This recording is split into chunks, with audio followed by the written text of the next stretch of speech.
Slovenski domoljubi torej tako zelo ljubijo svoj dom, da bi ga prodali in še zamenjali bi zgodovinska dejstva. Oni so spremni. Po svetu divjajo vojne, genocid, liberalna ureditev svetovnega reda razpada, pravice izginjajo, enakost je mit, prosto po dragiju brez sprememb Unijo čaka počasna agonija. In s čim se ukvarjajo kolegi na desni?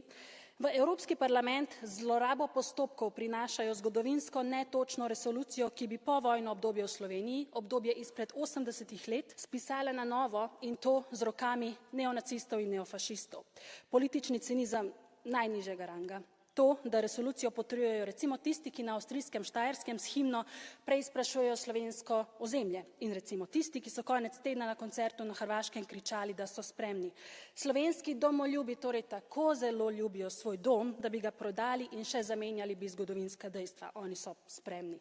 Začeli so z revizijo zgodovine, nadaljevali bodo z uničenjem vsega dobrega v Uniji. Temu oni pravijo dosežek, jaz temu pravim sramota. Kar naj bodo spremni, toda preteklosti ne morejo spreminjati po potrebi, ne v mojem imenu, ne v imenu Republike Slovenije in nikoli v imenu Unije. Hvala.